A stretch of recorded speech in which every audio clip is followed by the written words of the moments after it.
শিলিগুড়িতে রামকৃষ্ণ মিশনের দপ্তরে হামলার ঘটনায় 5 জনকে গ্রেফতার করল পুলিশ। জমি ও সম্পত্তি দখল করার চেষ্টার অভিযোগ উঠেছে অভিযুক্তদের বিরুদ্ধে। তবে মূল অভিযুক্ত সহ এখনো বেশ কয়েকজন অধরা। গত শনিবার গভীর রাতে শিলিগুড়ির সেবক রোডের শালুগাড়ায় অবস্থিত রামকৃষ্ণ মিশনের সেবক হাউসে হামলার ঘটনা ঘটে। সন্ন্যাসীদের মারধর সহ নানাবিধ কাণ্ড করে অভিযুক্তরা পালিয়েও যায়। জানা গিয়েছে শিলিগুড়ির সেবক রোডের শালুগাড়ায় অবস্থিত সেবক হাউসটি এক ভক্ত রামকৃষ্ণ মিশন কর্তৃপক্ষকে দান করেছিলেন।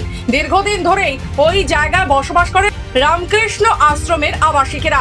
অভিযোগ, শনিবার রাতে এলাকার প্রদীপ রায় নামে এক জমি মাফিয়া সহ প্রায় 30-40 জন দুষ্কৃতী আগ্নেয়াস্ত্র ও অন্যান্য ধারালো অস্ত্র নিয়ে ওই সম্পত্তিতে ঢুকে তা দখল করার চেষ্টা করে। নিরাপত্তা রক্ষী ও সেখানে বসবাসকারী আশ্রমিকদের মেরে ফেলার হুমকি দিয়ে ওই বাড়ি ছাড়ার হুমকি দেয়। সিসিটিভি ক্যামেরার ভেঙে ফেলার পাশাপাশি সকলের মোবাইল ফোন ছিনতাই করে নিয়ে যায়। সেই সঙ্গে কয়েকজন আশ্রমিককে তুলে নিয়ে গিয়ে শিলিগুড়ির বিভিন্ন জায়গায় ছেড়ে দেয় এবং দ্রুত ওই সম্পত্তি না ছাড়া হলে প্রাণে মারার হুমকিও দেওয়া হয় বলে অভিযোগ। আশ্রম কর্তৃপক্ষ পুরো ঘটনার বিবরণ দিয়ে ভক্তিনগর থানার লিখিত অভিযোগ দায়ের করেন। এই ঘটনার পর রাজ্য রাজনীতিতে শুরু হয় তোলপাড়।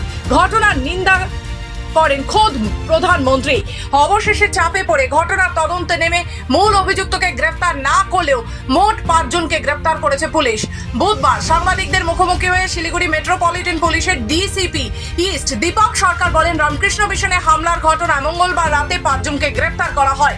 ধৃতরা হলো শম্ভু দাস, দেবাশিস সরকার, শম্ভু মাহাতো, শ্যামল বৈদ্য ও রাজীব বসাক। ধৃতদের বিরুদ্ধে মামলা করে তদন্ত চলছে। 19 মে রামকৃষ্ণ মিশনে একটা ঘটনা ঘটে, যেটা ভক্তিনগর থানাতে অবস্থিত,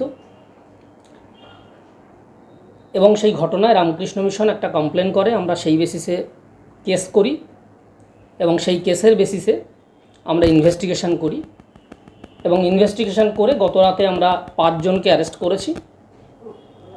শম্ভু দাস, দেবাশিস সরকার, শম্ভু মাহাতো, শ্যামল বৈদ্য, এরা সব ভক্তিনগর থানা এলাকাতেই বাড়ি। আরেকজন হচ্ছে রাজীব বসাক, যার বাড়ি মাটিগাড়া থানায়। এদিকে রামকৃষ্ণ মিশনের দপ্তরে হামলার ঘটনায় শাসক দলের বিরুদ্ধে সরব হয়েছে বিরোধীরা। শিলিগুড়ি বিজেপি বিধায়ক শঙ্কর ঘোষ বলেন, রামকৃষ্ণ মিশনের মতো ধর্মীয় প্রতিষ্ঠানে হামলা হলো, অথচ পুলিশ এক সন্ন্যাসীর বিরুদ্ধে জামিন অযোগ্য ধারায় মামলা করেছে।